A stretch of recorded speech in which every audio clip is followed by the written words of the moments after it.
I'm just a little bit shorter than that. Hi, everyone. Good evening. My name is Ellen Kamei, and I have the honor and privilege of serving as the mayor of Mountain View.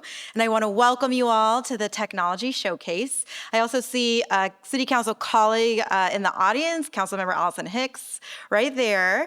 So if we don't mind giving her a round of applause, that'd be great. Thank you. And it's wonderful to be with all of you tonight at our sold-out panel discussion about the future of work, AI, and the workforce. Tonight's event, I can't believe that it's the 10th anniversary of the Technology Showcase here in the city of Mountain View, which is organized in collaboration with the Mountain View Chamber of Commerce. And so I just want to thank all of them, and I know Laura Blakely serves as the board chair. Can we give the chamber a round of applause as well? And you'll see their president and CEO, Peter Katz, throughout, who is also here, this free two-day event that highlights the cutting-edge technology that's developed locally, right here in Mountain View by our startups, global companies, and our research institutions. Speaking of cutting edge, tonight's panel will delve into artificial intelligence and explore how AI and automation are reshaping industries. You will also hear how the growth of generative AI is already affecting the workforce and what it could mean for the next generation of workers. And on a personal note, I have the opportunity to work for the Foothill De Anza Community College District, so it's great to have KCI represented here as part of our community college system and the great work they're doing. And I encourage you to come back tomorrow for day 2 of the Technology Showcase. That's when you get to have the experiences. You have the interactive exhibits, the demos of robots, virtual environments, and more.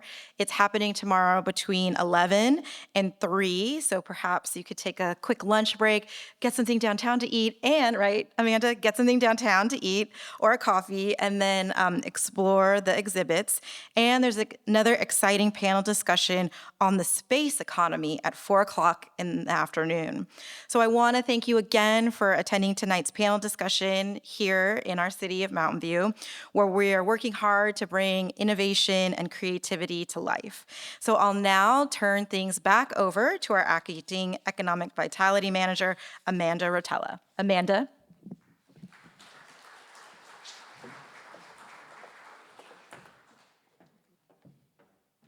Thank you so much, Mayor.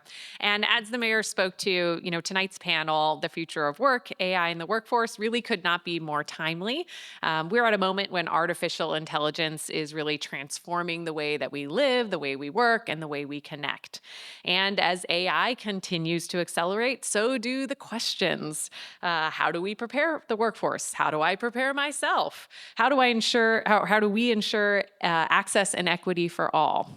So our panel tonight brings together leaders from across sectors, higher education, private industry, nonprofit, public policy, to explore those exact questions and more. And so I'd like to introduce and hand things off to Samantha Chakravarti, who has decades of experience in the tech industry and is the founder and CEO of Inspire AI. Inspire is building a unified talent intelligence platform for the workforce of tomorrow, which he will explain a little bit more about what that means. And Samantha will be leading tonight's conversation and will introduce our panelists. So I'll officially hand it over to you. All right, thank you. Is this working? Hello? All right, hi everyone. First of all, thank you. I'm sitting down here, is that okay? So thank you so much for taking the time this evening and coming here to discuss about AI. Before we jump into the topic, my name is again Samantha Chakraborty. I'm the founder and CEO of Inspire AI. I've spent over a decade in the AI space building drones, robots, self-driving cars, and many more. But this startup has nothing to do with any of them, but very important aspects of the future of work and how we are going to be using AI to make it better. Before we jump into a lot of topics, I just wanted to get a feel from the audience. Have any of you used AI in the last? Okay. How did you use AI in the last minute? Instagram, maybe? Okay. Anybody else have used AI in the last? Okay. How? Okay, and what did you use it for? I use the Adobe Firefly. I'm always using it to ideate, kind of go from ideas or notions to seeing something you can react to. Wonderful. Has anybody used their FSD to come here today? The Tesla full self-driving, anybody use that? Maybe? So again, I think what I'm trying to get to is we are surrounded by AI already today, right?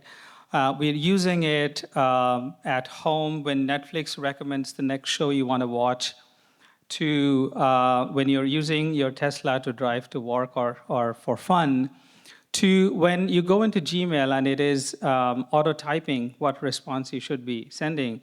There is AI everywhere, right? So, or for fun, when I get a notification from my home security system that there's a cat on my driveway, right? So there is AI pretty much everywhere. We are surrounded by it.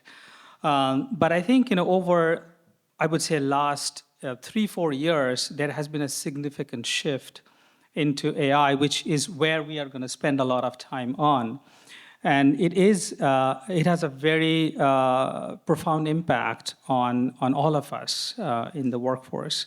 So this topic couldn't be timely. That's why when I was invited to moderate this, I was like, this is what I do every day. I work with a lot of students, professionals, workforce agencies, to universities around last as part of my work at Inspire AI. So I was like, I'll jump on it and moderate this, and extremely happy to have two extremely powerful voice into this. So let me introduce my co-panelist, Akash Kawra. He's a data scientist at LinkedIn, where he leverages data engineering and analytics to support the Economic Graph Research Institute and lead initiatives that shape new narratives around the labor market and workforce trends. So absolutely perfect. He should have all of our answers.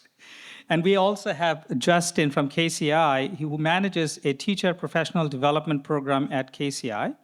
The center is a nonprofit advancing innovation and equity in education through technology and design thinking. So this is perfect in the sense that we have all of the insights from Akash, and Justin is leading education. So with that in mind, if I can kind of start the conversation around, we have been using AI for a while, right? All of us in our daily lives. How is it different in 2025, in the context of workforce, Akash, if you want to take a stab at that? Yeah, absolutely. So like you said, Samantha, AI has been with us for a very long time. A while back, while the platform formerly known as Twitter was still doing well, there was a joke on there that said, machine learning is just regressions that are run in California. Right, so AI has been with us for a while now. Like you were saying, when we look at the next movie to watch or the next show to watch on Netflix, the same way when you pull up any of the social networks, the way your feed appears to you, all of that is AI related. What is different that we see right now is the pace of change, perhaps, with the introduction of large language models in particular.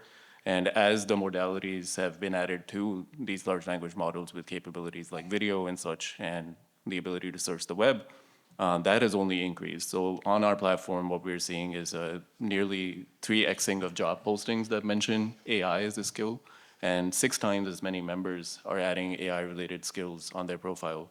And to help our sort of the general framework you were talking about with AI builders and people who are actually doing the research, writing the papers to build transformer models, versus all of us being impacted by AI. I think the way we started to think about it is AI engineering versus AI literacy. And increasingly, all of us are going to need some amount of AI literacy. But we can get into all of that later on. I'll pause here for Justin. Yeah, well, it's good to see everybody. I think when we think about AI, particularly as it pertains to education, we tend to see that there are early adopter teachers who really want to take advantage of the technology And then we have our early adopters who want to use it but aren't quite sure what to do with it. And then you have a lot of teachers that are there where you have an uncertainty around it, and quite frankly, it's scary. And I think when we think about how fast AI technology advances, that it's become more and more difficult for education to keep up with the change. And I think one of the areas that where we need companies to step in is that we need companies to help guide us along the way, because the faster it changes, the disparities between the who is able to use it and the who is not able to use it will continue to grow larger and larger. And we already see a significant gap in AI literacy when we look at districts that have access to both the technology as well as the industry versus those districts that are kind of left out in the cold, and particularly our rural districts and those of low-income districts. So I think as far as AI goes, the AI continues to advance at a pace that is that's very difficult for ed to keep up with. And that's where we need companies to help us help us continue to grow. So again, maybe if I can double down that for a second, Justin, are you seeing any particular areas with positive impact in the education because of AI in the last, let's say, 3 years since we have these large language models more profound in our life? Yeah, I mean, I think, when we think about, like, for instance, students who came from, backgrounds of, medium to high income, they tended to be at an advantage because they were able to access tutoring. And so if students are able to better understand how to leverage AI, then they have a tutor, regardless of what their income level is and what their background level is. And so I think that's one of the things that AI can be really advantageous with, and it's how, and how they're instructed to use it. On the flip side, though, there's this, elephant in the room of cheating. And I'm sure everyone has thought about cheating and how exactly cheating happens. And whether we want to believe it or not, but cheating has been going on forever. And so the fact that AI is able to mimic and hide some of the cheating, that's something that we have to figure out as educators, which is, do we need to change the way that we teach? And how do we do that so that we're continuing to help students use AI in an effective way? Wonderful. Back to you, Akash. From your data perspective, are you seeing any industry sectors that are more, I would say, positively and maybe in certain cases negatively impacted by this transformation? I think with the automation and job replacement question you're trying to ask, so certainly I think it's too early to tell whether or not AI workers or AI agents in that case are an effective substitute. In fact, just a few days ago, there was a study from the Model Threat and Evaluation folks that showed that while software engineers expected a 20% increase in their productivity with AI adoption, they were actually 19% less productive with AI adoption. And the causes for this are unclear. Some of it has to do with, again, you might have seen anecdotal stories around this where companies have turned over some of the building portion to AI agents and then have turned around and had to hire back a bunch of very senior developers to fix those mistakes because the errors are often more subtle, can't be caught by an entry-level person without much experience. So that is definitely one negative impact, but one good thing that we're seeing in a similar vein to what Justin was talking about, right? Resource amplification is really one of the positive impacts we're seeing here. So recently we conducted a study on high growth businesses, which are businesses that are able to 10x their headcount over a 3-year period. And we saw businesses that had some GAI skills, employees with some GAI skills doubled their chances to actually become a high growth business. So they're that's of course not just specific to GAI, right? That could be talking about the fact that businesses like that are just predisposed to using more disruptive technologies. But as far as early results go, that is somewhat of similar to what we're seeing with survey research as well, where business leaders are telling us that summarization tasks, going from an initial idea to perhaps a wireframe or a mock-up like we were talking about earlier, those are definitely tasks where GAI or LLM models are doing pretty well in the business context. And I think, in general, I can speak from my experience in the startup world, right? We're always resource strapped, right? We don't have, never have enough people to do stuff, right? And in every single department, whether that's engineering, marketing, sales, customer support, we would be using AI absolutely to its fullest capacity. And a lot of these are actually truly impacting how we design it. We have a couple of our team members here, and they use tools like Bolt every day to figure out what should our UI UX look like by talking to the large language models that are specialized for it. We have engineers that are using it to write code, test code. We have marketers in the team who are actually using it to create content. So I think startups won't survive in this world without having access, and I think it's a huge advantage to all of us. I just want to kind of take a quick pause for all of us here for a second, and just one topic that's going to keep coming up for everybody is AI agents. Do we want to demystify what AI agents is so that we are kind of all talking about the same language? Akash, do you want to take a stab at that? Yeah, so AI agents, similar to robots, is just a very specific AI model that is able to do a series of tasks. So Copilot being the Microsoft offering here that you might have seen is such an example where Copilot within Excel is able to manipulate some formulas, some cells, some worksheets by itself or with Python coding.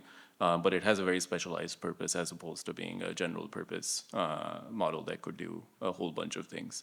Now the tasks can be serialized, fairly complex, calling you a car based on calendar invitations that you might have accepted to go to a particular place, or as simple as just making sure that you were sent a notification of an upcoming meeting. Which is, again, something we have had in the past, but adding an LLM to that makes it agentic in flavor. But yeah, Samantha. Yeah, exactly. And I think, in a simple term, if you think about these agents, one way they're different from how we have been using technology in the past is they can reason, they can make decisions, and they can learn, right? These are the three, I would say, very fundamental features of these AI agents. So you can set it on an objective and it's going to figure out, think about your Tesla, deciding, shall I stay in this lane or shall I change and speed up? A lot of decisions has to be done. So these agents are autonomously able to do it without us intercepting it. So that's kind of a big shift. And there is, I think, you all probably know SoftBank. Their CEO just announced that he's going to launch a billion agent this year. That's a big number, but I think we are all going to be surrounded by AI agents in some shape or form that will do different things. Simple things like completely planning an end-to-end travel, right? That travel agents are going to be real. Customer service agents to sales development agents. So we are going to see a lot of them, and we will be using, all of us will be using a whole bunch of them. And I think that's probably a good segue for us to kind of move on to the next segment where three of us, we are kind of approaching workforce and AI in our own ways. So I think what we are going to take is roughly about 10 minutes each to kind of talk about what are we doing in our world, and then we will get back to kind of more of a Q&A. So can we get the slide up? I guess the agent topic is perfect for me to talk about AI agents in the workforce. Maybe I should just stand up instead of, yeah, I cannot see what I'm saying. That's my comfort zone. Okay, so again, I will kind of talk a little bit about at Inspire, how are we thinking about using AI to kind of move the workforce of the future. So if you can go to the next slide. But before we do that, I just wanted to kind of set a context for all of us is that AI is going to make a massive impact. It is already making a massive impact. You probably have heard a lot of news, as recent as yesterday and today is, Microsoft and Intel, many others are deciding to replace some of the work with us humans we do with AI agents. They're heavily, investing into that.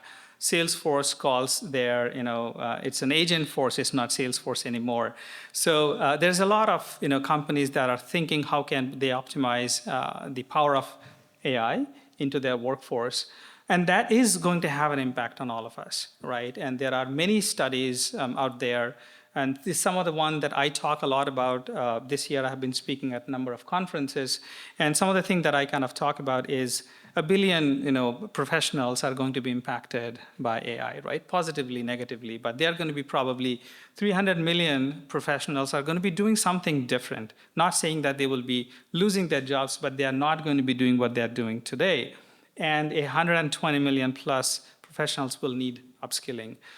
So that's kind of, these are big numbers, whether it's low or high, but these are real important numbers for all of us to kind of keep in mind.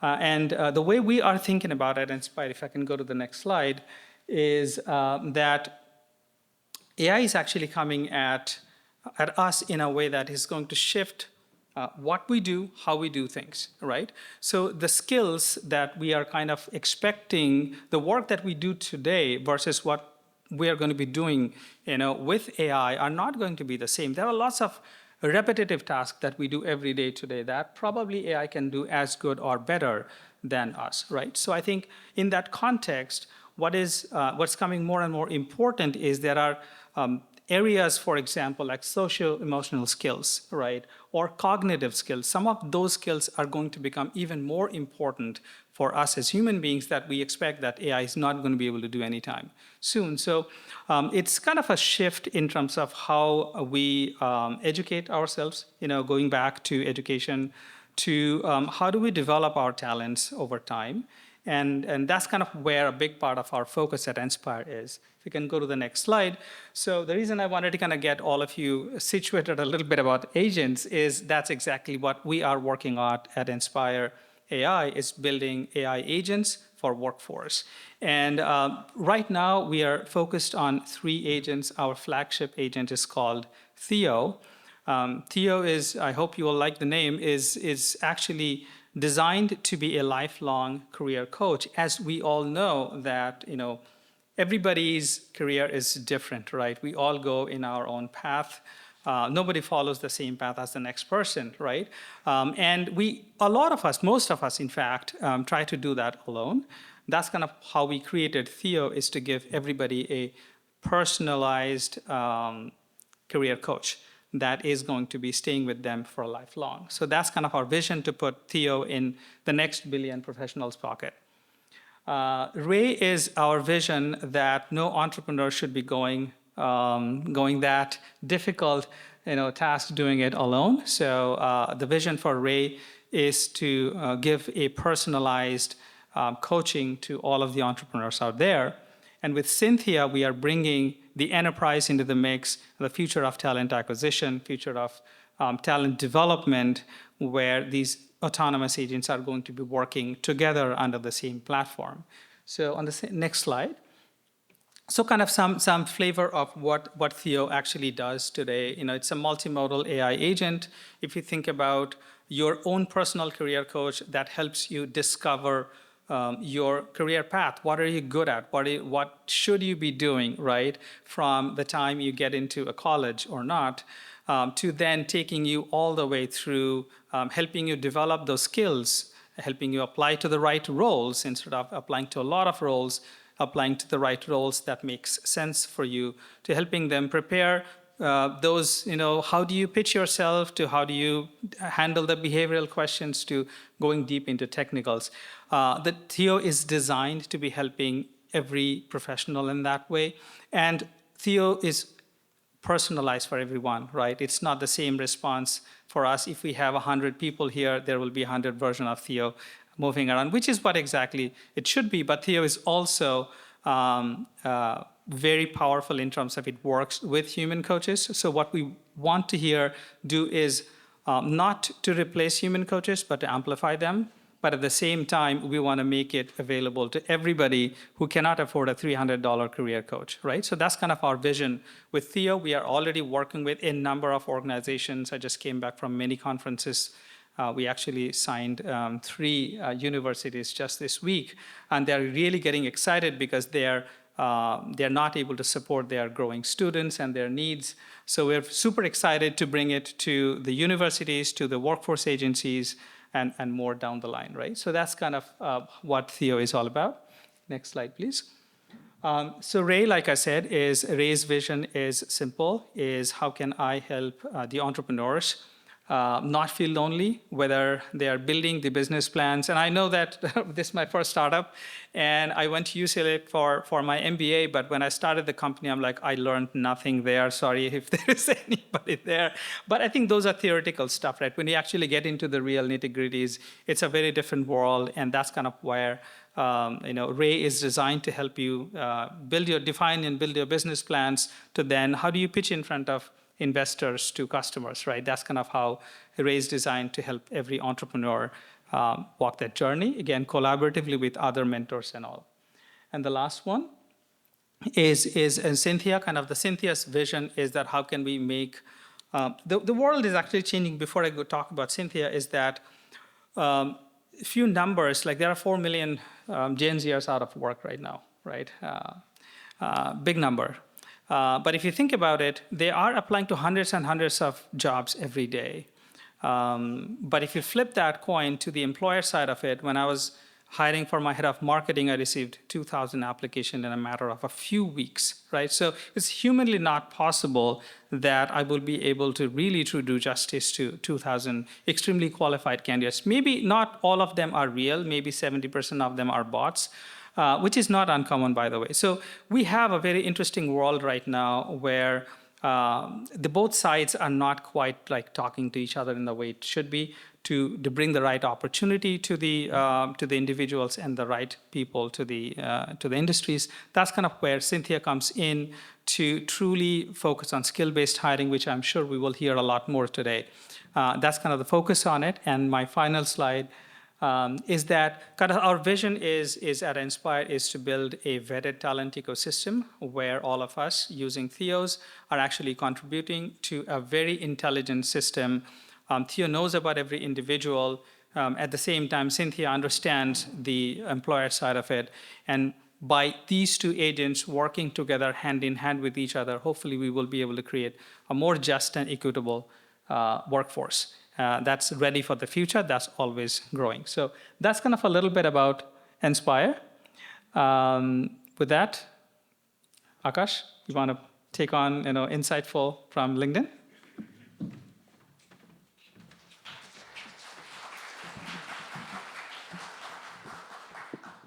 Yeah, thanks, Samantha. We can move on to the next slide. Like Samantha was saying, Akash, I work at LinkedIn, where I use what we call the economic graph to try and better understand the global workforce.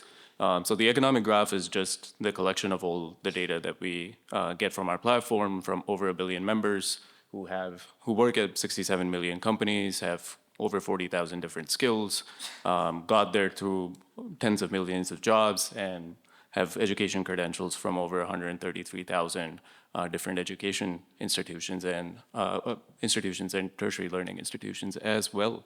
So on to the next slide. As we were talking about the fact that AI has been with us for a while, right? In the same way, change has always been a part of work.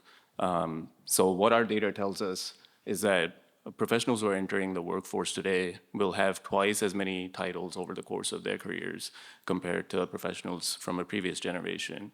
A lot of the titles that we hold today did not exist even in the year 2000. In fact, I think the first instance of data science as we popularly know it was in 2012 when DJ Patil first coined the term for this particular use case, not necessarily in general.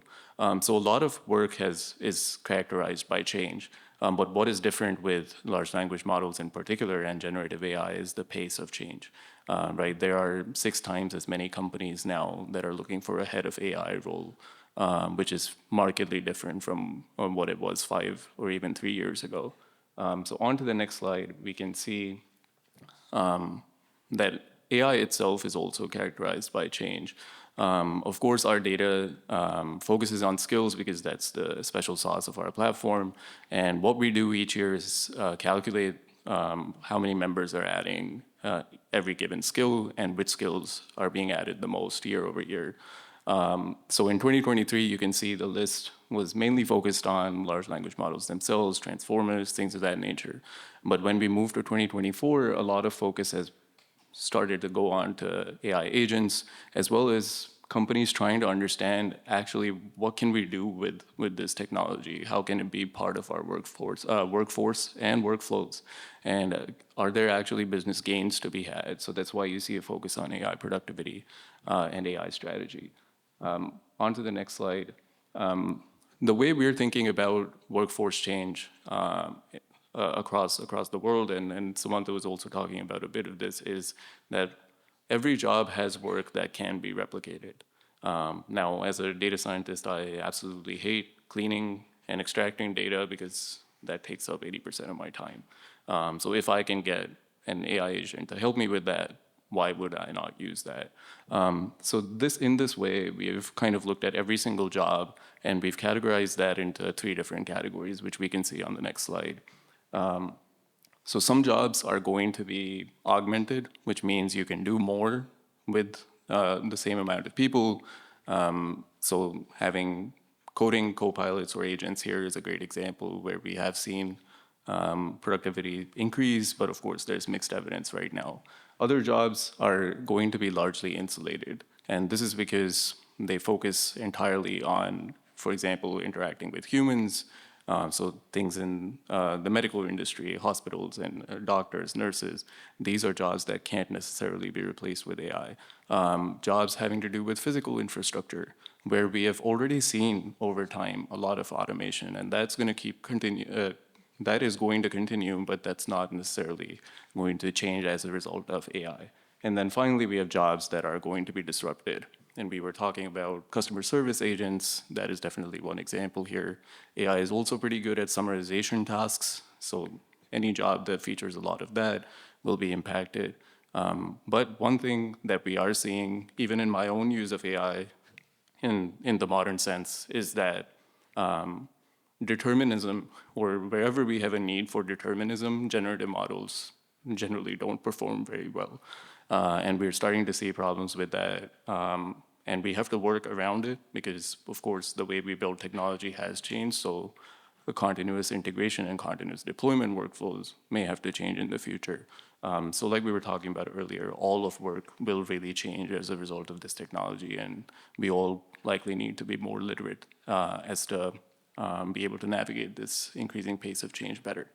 That is all I have for you today. Over to Justin.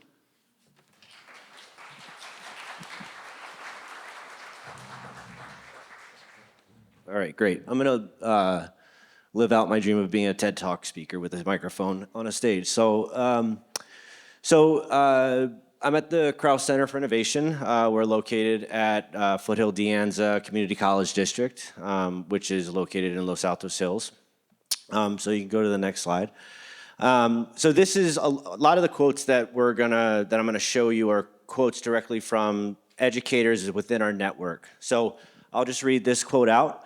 I think AI has the potential to help make teachers' jobs easier and more streamlined. I think it has the potential to help teachers with classroom organization, lesson planning, creation of small group lessons, and differentiation/scaffolding of lessons. That would give teachers back their personal time and time to focus on more important things in the classroom, like the actual teaching, assessing, and community building with students.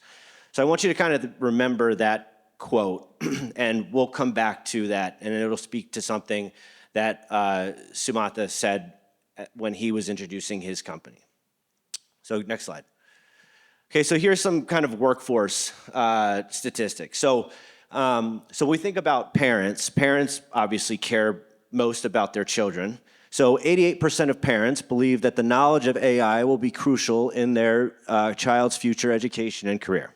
So that's a pretty overwhelming number when we really think about percentages, and that most parents are seeing that there is a real need for AI literacy in schools.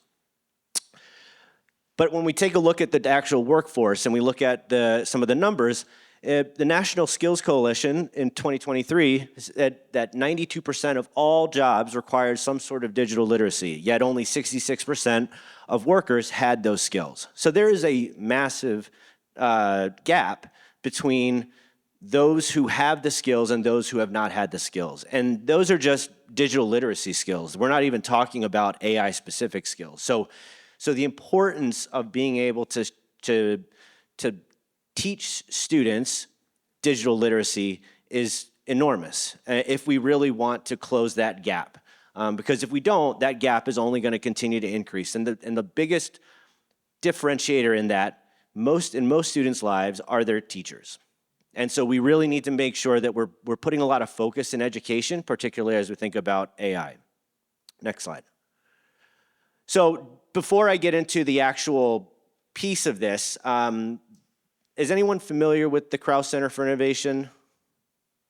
Okay, great, a few of you. Well, we have the founder and executive director, Gay Krause, sitting in the front row here. So she's been a stalwart of education for a number of years here in Mountain View and Los Altos, and so she deserves all those round of applause. So our job is really thinking about transforming teaching so that we can provide students with greater opportunities to succeed. And one of the areas that we really have focused on since its creation has been on education and technology. So it only makes sense that we are working on this specific issue. So throughout KCI's years, we've been around for 25 years. It's our 25th anniversary. We're celebrating that in August. We've reached thousands of educators. We've reached thousands of students. And we have a bunch of certificate programs, which I will encourage you to check out when I give the QR code to the website. So next slide. Okay, so as I said, all this data is really internal, but we polled a number of teachers within our database. And so some of the results are pretty interesting. So, 50% of teachers felt that AI wasn't important to their work. That's kind of an issue because it is important. So how do we begin to change those attitudes? 28% of teachers felt that AI use was important to their work. Also needs to be changed. If we think about the communication, 55% of teachers didn't know if their districts were actively pursuing an AI strategy. That's pretty important, also not a great number. They need to be knowing what their districts are thinking about doing. While 76% felt that it was really important to have a strategy. So you can see some of the things on here when we think about the importance of this technology. And I think a lot of us can kind of think back to, at least I can remember Katie Couric on the Today Show when she was like, that World Wide Web thing? And so we don't have the luxury of having that attitude with AI. So that's the problem, is that we need there to be some urgency to it, because if we don't, there's going to be a lot of issues moving forward, and we're going to be left behind. A lot of students are going to be left behind. Next slide.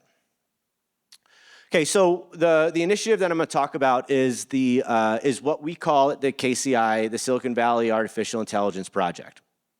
So what it is it's really a 5-tier program that is a holistic program to help support districts in their AI initiatives. So the first is we've developed an AI capstone program. It has 6 quarter units, which is the equivalent of 4 semester units. You can scan those 2 QR codes. Those are the links to our 2 courses that we have. It is an asynchronous program that we encourage, that we open up to any teacher who wants to participate, and we try to offer it at grant funded. So it's at no cost to the educator. We also have a content and curation and development. You'll also get the QR code for that. We also are thinking about large-scale professional learning. So how do we help work within district initiatives? Because within California, if you're not familiar with the education system, it has a whole bunch of districts, and every district has a different initiative. So we really need to be thinking about differentiation. Next is research and dissemination. And finally, we have working sessions where we really encourage cross-collaboration amongst district leaders to really have each other share best practices, because it's really easy to get into silos when you're working within districts. Okay, next slide. Okay, so our journey so far. So this is kind of where we're at. As you can see, we really kind of ideated what this project would be in spring of 2024. We created a position paper. We had a listening session. We created and approved our AI capstone program. We have received some funding. Our first funders were the Silicon Valley Community Foundation, and there are more announcements soon, so that's exciting. We recruited specific district partners to really think about early adoption so that we can work on proof of concept. We just finished our first implementation of our AI capstone, and we're really operating within a continuous feedback loop where we are looking at how teachers and educators really took to some of the content, and we'll be putting that out within the next week or so. Next slide. So this is another quote again from a teacher. So AI can facilitate learning, but the teacher remains the key facilitator, personalizing education. So I want to go back to that original quote that we talked about at the beginning of this slide. And there's a really important thing going back to Samantha's conversation about what can AI do and what can't AI do. And AI can't form meaningful relationships to help students improve. That just can't, it doesn't happen. I don't know if it will happen. Are there certain skills that can be replicated? Absolutely. But at the end of the day, it's really important that we're still making sure educators have the skills to be able to not only provide their students with AI literacy, but also allow for that personalization, one-on-one instruction, small group instruction that we know is so vital to the success of students. So next slide. So I just wanted to give contact information in case you had any desire to contact. I also wanted to share this QR code. This is to our webpage that hosts all of the updates on what we're doing within the project, and like I said, all the announcements that will be there. So that is what we're doing with AI and why it's important.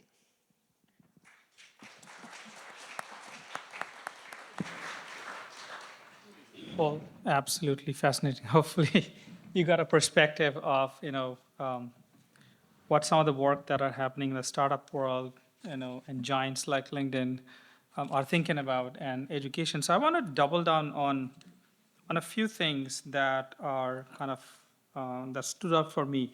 So there is a shift in the workforce in terms of the skills that we need.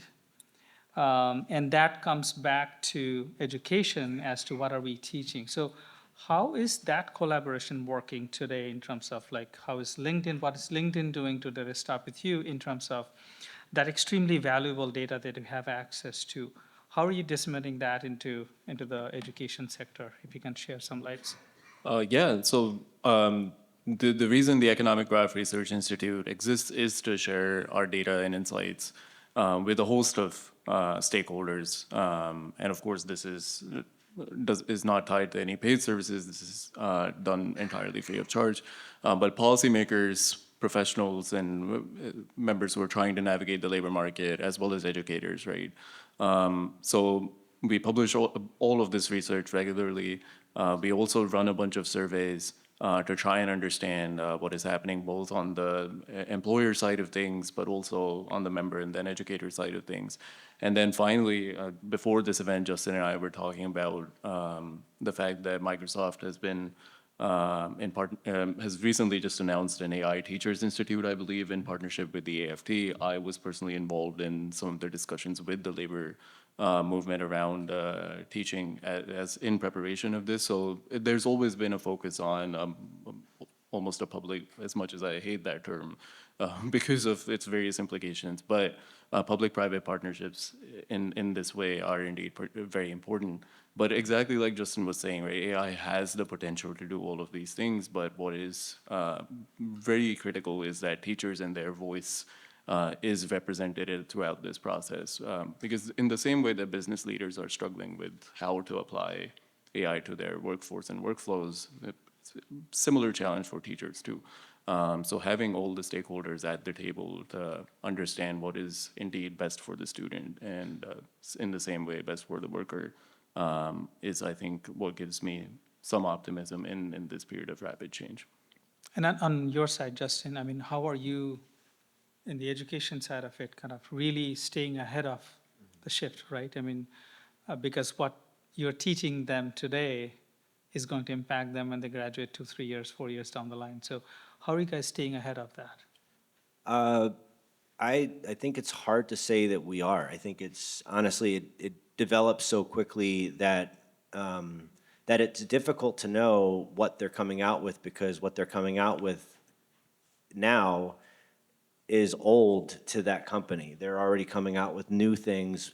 They're thinking of new things, and you know, education tends to be the last sector that's thought of when it thinks about innovation, and it's one of the things that we, again, going back to my original comments, industry needs to be involved. They have to be involved. They have to be at the table, and they have to have a voice, because it's really important that if we don't have that voice, then we can't prepare for what that next technology is going to be. And I know it's hard to predict, but things move at such a fast pace that it's really difficult to keep up with. So when we talk about some skills that we're trying to continue to really focus on, collaboration, creativity, critical thinking, those are things that are really important. So how do we continue to involve those and really think about AI as a tool and not as something that will be a replacement for those things? No, that's super. It's very. Can I double click on that a little bit? So these skills, absolutely, you're right. I mean, these are going to become more and more important, critical thinking, because if I have an LLM in front of me, you know, any of these tools, I still have to think about what is it that I want it to do, right? It's not going to do it for me. So that's even more important now in the world of this new generation of AI.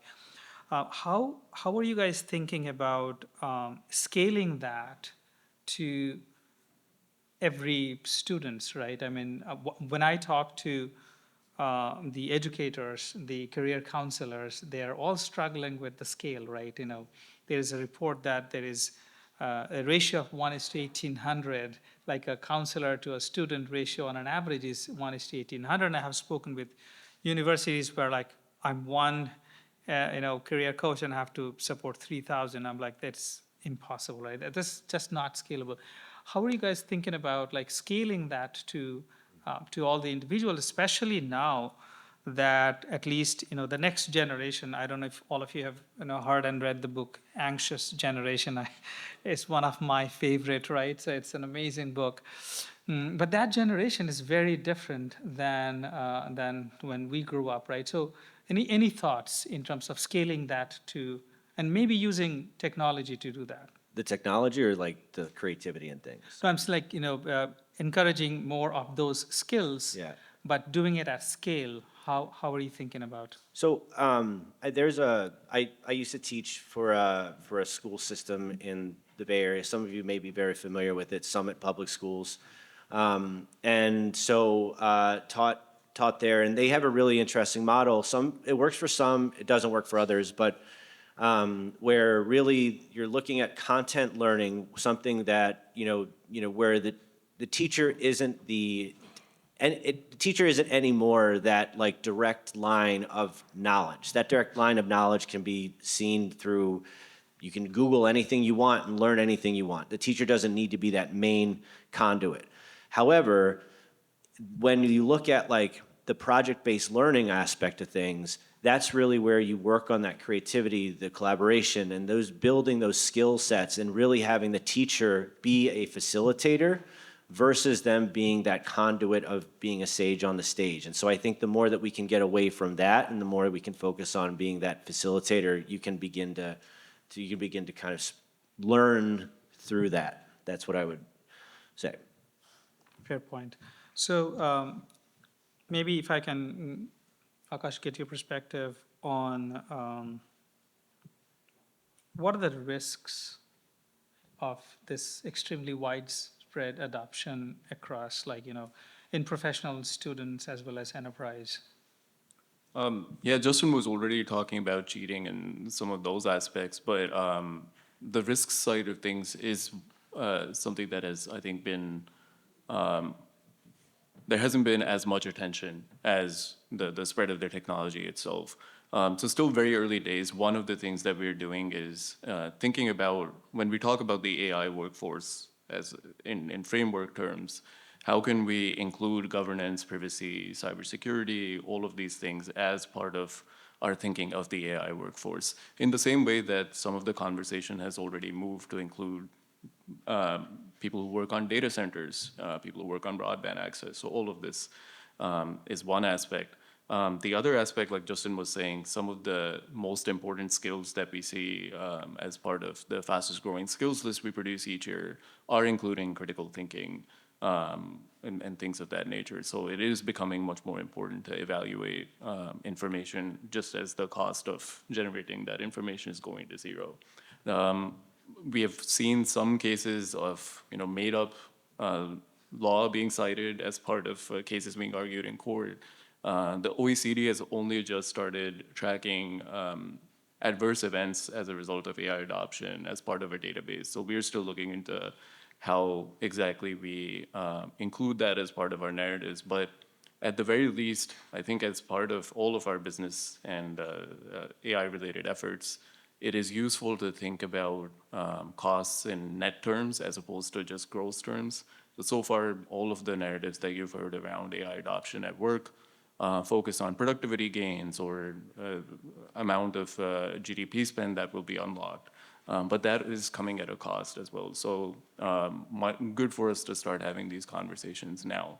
Microsoft, of course, very focused on cybersecurity as a core part of our business. But this is something I think we, through the broader workforce framework, are really looking to operationalize as we have conversations with policymakers and educators. Mm-hmm. From an education perspective, right? Like everyone is using ChatGPT or something else today, right? And there is some benefits to it for sure, but going back to our creativity conversation, right? It's not always as helpful, right? When we are kind of giving us the time to think about it. Do you see that quite a bit, that conversation in your world with the students and the educators as to how do you use it, but not overuse in a way that it kills some of those skills? Yeah, I mean, I think there's, whenever you're using any large language model, the important thing is to view it through a critical lens. That's something that is important when you're looking at AI literacy. And so some of those things, when we talk about like people just plugging in a prompt and then it generating something and they think it's like, oh, this is 100% correct. And they don't look at it and they don't actually go through it and say, maybe that actually isn't correct.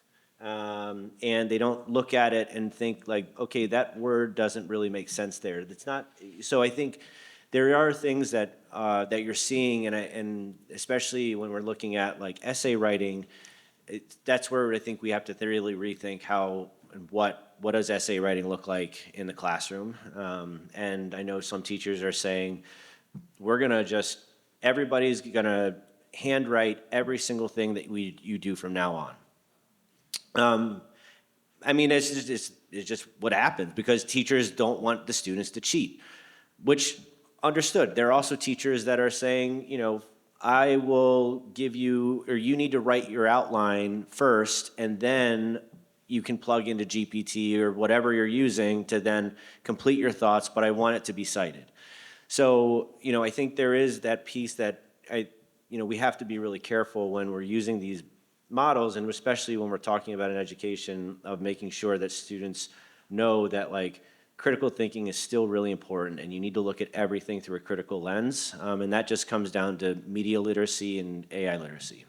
Yeah, in fact, it was a very interesting and timely conversation. I was talking to the associate dean of a very premier business school this right before coming here about Inspire, our product for their students. And when I was walking through the product, obviously we do some of those recommendations too. It's like, hey, you know, maybe you want to phrase your answer this way versus that way, right? In a personalized manner. And his point was, Samantha, is there a way for you to maybe, you know, block that copy button, and or when somebody clicks on that copy saying, hey, please don't copy verbatim, right? Take this as a reference and write on your own. So this came up so many times, and they're also seeing the same thing is, you know, and he framed it, there are certain groups of students that will do it, but there is a large bunch, he called them, you know, more of a shortcut, lazy ones that will just copy paste. It's like, what do I do with those students? And it's a real problem, right? And it's a real problem that he was bringing up. Let me switch gear real quick on a very important topic, and maybe Akash, you can shed some lights on this. This whole job market where these trends of students applying to hundreds of jobs a day. In fact, you know, I have talked to many who apply to probably 100 a week, and this is, I only get a call back after maybe 600 applications. I can't imagine like how that world looks like, right? And the flip side I was talking about is, you know, the average number of application is anywhere from 500 to 1,000 for a job, right? For a completely unknown startup, right? Think about if it is Microsoft or LinkedIn, this is just not realistic.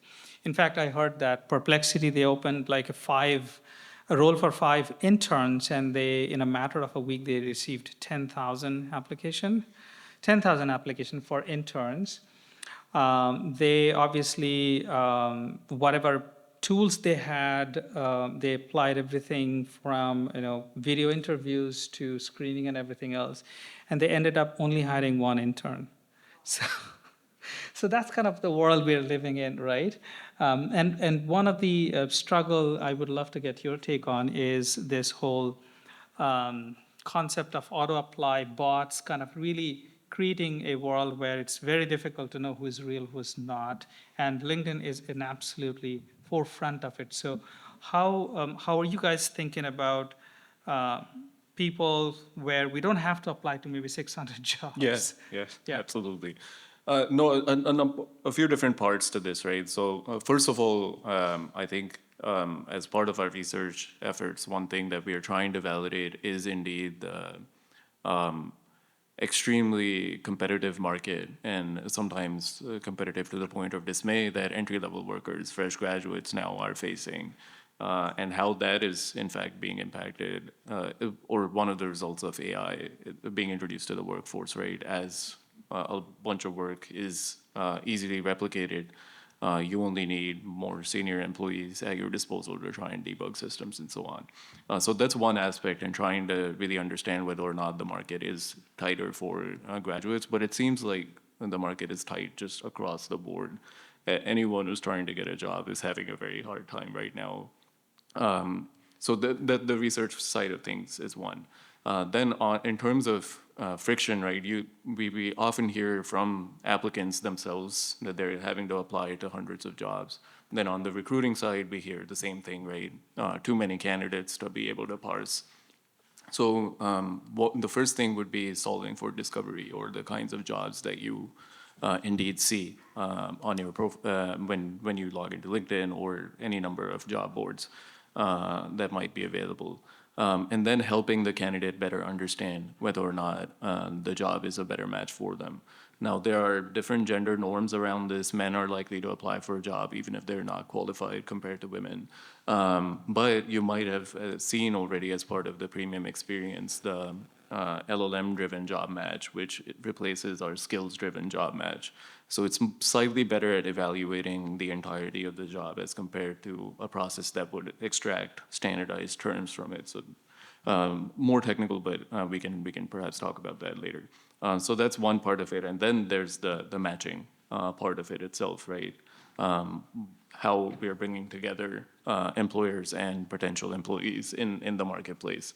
And there again, the jobs algorithm that we have been using for many years has been improved over time, but with LLMs now there are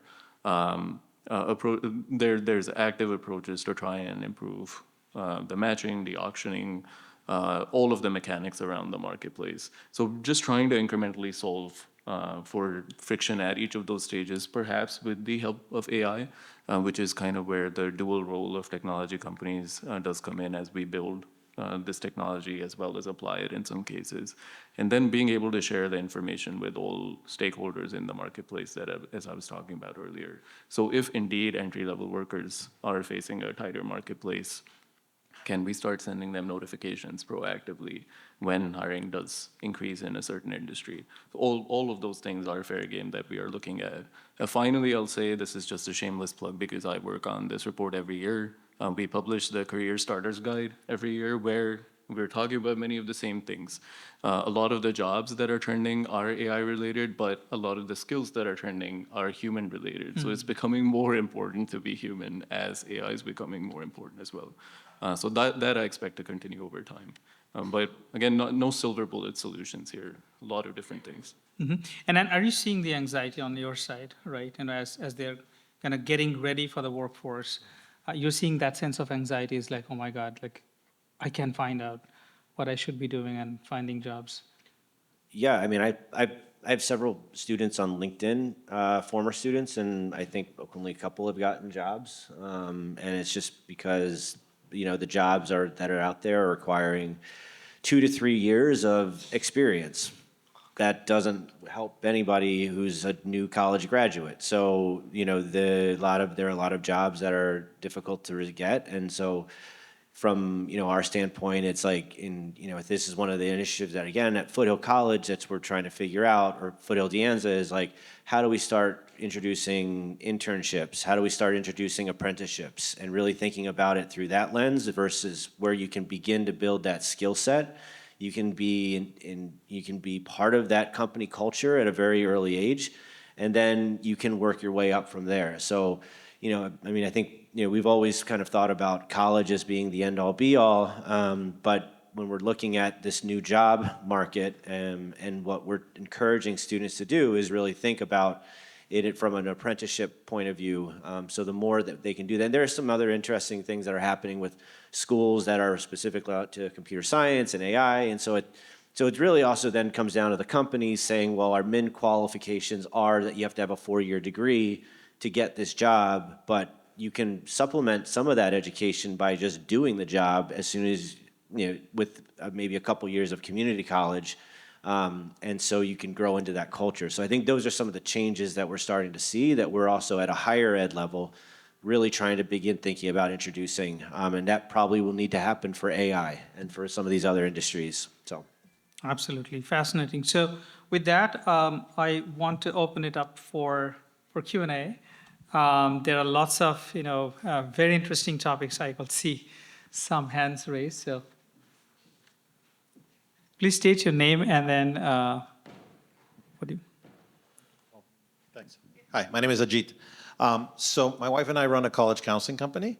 So I'm thinking 20 years ago, in competitive districts like Cupertino or Palo Alto or Fremont, most of the kids, you know, that are, you know, really ambitious and competitive, they wanted to be doctors. And now most recently, it's like 70% want to do computer science, right? So you're thinking high school kids. Because of your conversation about jobs, skills, I was thinking actually rewind it back. My kid is entering 10th grade, and he wants to do finance, right? So I'm thinking, okay, it seems like the undergrad degree in finance could be done by all these bots, right? By these agents. So if you were college consultants, what would you recommend in terms of the next hot major? Like what, because parents are really worried that their kids want to do computer science, and they may not get the 3 years of experience because those skills aren't necessarily things that they need from a human. Yeah, I think, you're probably most qualified based on your data, right? Yeah, I mean, this is the comp sci graduate we've been starting to see it metastasize over time, right? This is not necessarily new information. All that advice around asking everyone to learn to code not necessarily hasn't aged as well as we might have imagined, because guess what? AI is actually pretty good at coding.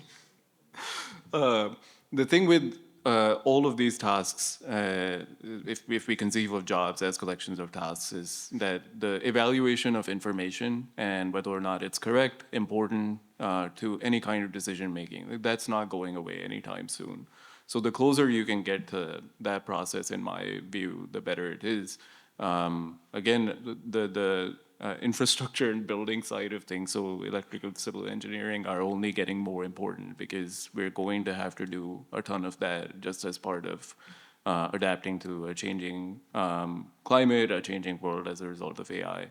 But this is also why I've been encouraging everyone I talk to think about AI itself in broader terms, right? Someone who's helping install broadband in a part of America where broadband did not previously exist is also part of the AI workforce, because guess what? Now a data center can be built there and the whole economy can exist around it. So I think not necessarily the time to panic and change a lot of gears soon. A lot of work on ethics with relation to AI is still undefined. So guess what? We used to laugh at philosophy majors. It's time for philosophy majors to be back in vogue again. I guess civil Uh, told me computer engineering was the next thing, and I said no. So maybe I was just thinking. So I think, just a perspective is that it's not about that, we are not going to need computer engineering, like, this whole AI is going to be done by computer engineers. Is that I think what's changing is that when you graduated previously, right, without this, you will go in and you will get some, project that you're going to learn how to write code. So your interviews used to be like, do you know how to write the right syntax and all that, right? Nobody cares about that anymore because that's not where we should be doing, to be honest, right? We should be doing more thinking.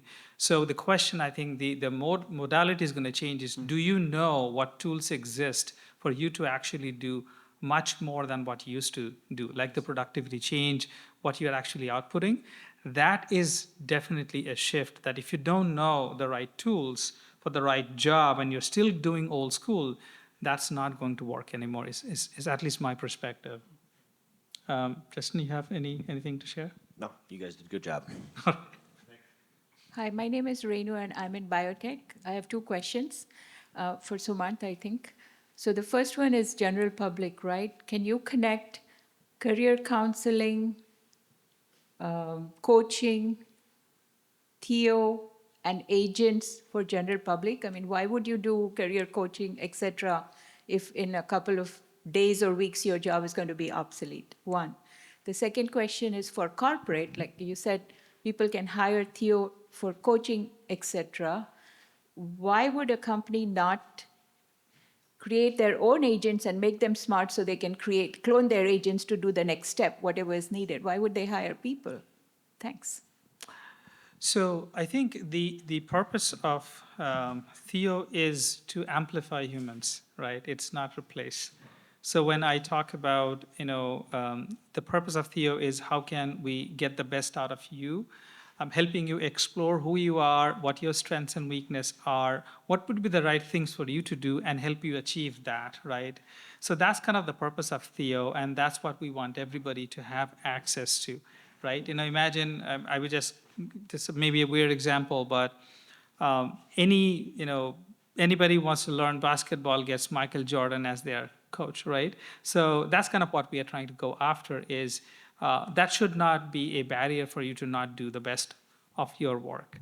So I only imagine that it is at a world where all of us, not just outside of work, but within the organizations, will also have access to something like Theo that can help us do better in our communication, right? We know that it's not just about writing that code or writing that press briefing, right? But it's the human-to-human interaction that's so important. That's going to become even more critical. That's where Theo focuses a lot on, is how do we amplify you into those skills, into your interpersonal skills, your communication skills. Thank you. Hi, I hear the angst in this room and the angst in the community about the job market for young people these days. This is one of the wealthiest and most successful communities in the world. And everyone has access to a computer around here. We don't have to go very far up to Eureka, NorCal, some of the tribal lands, to households that don't even have a computer. And then we don't even have to go that far to hit Haiti, where almost nobody even has a cell phone. Can you address inequalities and how they may be exacerbated by access to technology, and what can be done to this growing wealth gap where even in the wealthiest communities, young people are afraid they won't even be able to achieve middle-class lifestyles? What does it mean for most of us, which is not Mountain View with privileged parents, PhDs, master's degrees? This is not the world. So what is this wealth gap going to do to us politically, economically? Thank you. Yeah. Justin, you want to try? I have a perspective, but I will go next on this one. Thank you. That's great. I mean, I can take a stab. I kind of talked a little bit about it at the beginning where, I mean, we live in the Silicon Valley, but there are really two Silicon Valleys. I mean, there's a Silicon Valley that you have on the 101 corridor where you have Google, and you've got Facebook in Meta in Menlo Park. You've got, these massive companies. But then when you look at East San Jose and you look at some of the wealth disparity there, I mean, you have schools that are 87, 88% free and reduced lunch. So you don't even have to go as far as Haiti or as rural and indigenous areas to see that there is a significant gap there. I think before they said that I think there are still like 10% of all households in San Jose still don't have access to regular internet and broadband. So I think, there are things that are out of all of our control. That they are in our control. We vote, so that's one thing. But I think if we're looking at it just strictly from an education perspective, I think the state only has so much money to be able to provide professional learning for teachers, to provide the opportunities for students to explore some of these technologies. These companies are worth billions of dollars, trillions of dollars in the valley. And so, yes, we know that there are, everybody deserves to get paid very well. But at the same time, there also is a responsibility to the community that you're able to exist in. And I think that has been somewhat lacking in recent years. And I think that there is an opportunity at these companies to really think about what does being involved in our community mean, and it means being involved in education. It means helping to close the gaps. And so I would say from that perspective, that's one of the things that, my job is to fight for grants. So, we go in and we're fighting for $50,000 here, $100,000 there. But when we really think about it, these are initiatives that require millions of dollars, millions, not 50,000. We can do a pilot for 50,000, but we can't do wide-scale implementation. And so, with the absence of some of the federal funding that has been taken off the chart, we just don't have access to it. That companies are going to need to step up. And this area is primed for that. So I would say that's my answer. So let me just double down on that, just one piece, and then goes so much to Inspire's mission is equity and access. So you touched upon that a little bit. So maybe not Haiti, but let's solve the US challenge for a second. We work with some of the top universities that have billions and billions of dollars in grant to community colleges that are actually saying, I need this for my students, but I need to get a grant. So I feel like, with technologies like this, we will be able to at least create a playing field, equal playing field, right? So if you are going to Harvard, you have access to Theo. You're going to a community college somewhere in Ohio, you still have access to the same Theo. I feel like we can make that a playing field, which is not possible without technology. And I think there's a lot of conversations around abundance. I'm sure we all are hearing about that, like how AI is going to create that level of abundance, access, information. So I'm more excited about creating a more equitable field than worried about at this time, to be honest. Akash, any? No, I'll just add, it's not all doom and gloom, right? There are new opportunities that are coming up as well. And one interesting thing that happens with technology is the ability of leaders to get leapfrogged by areas that were trailing them beforehand, because it's gotten fundamentally cheaper to do the thing that another place was able to do better. And one area where this is extremely visible is energy production and access. The solar and wind, in most cases, is cheaper than any other source of energy, even in Saudi Arabia. What that means is we can give everyone access to electricity. Internet access is downstream of that. And everyone knows there's no such thing as an energy-rich, poor geography. So that is one of the better developments, I'll say, that has come out of the past few years of technological change that doesn't necessarily even have to do with AI. Okay, we might have time for one last question. Hey, Rohan Brown. I work for San Francisco Bay University in Fremont, shameless plug. We were talking about a knowledge graph about a couple of weeks ago and what AI literacy looks like from K through 12, higher education, and post-higher education. With the workforce constantly changing, I just want your take on what continuous learning looks like post-higher education. Yeah, no, I can talk about this.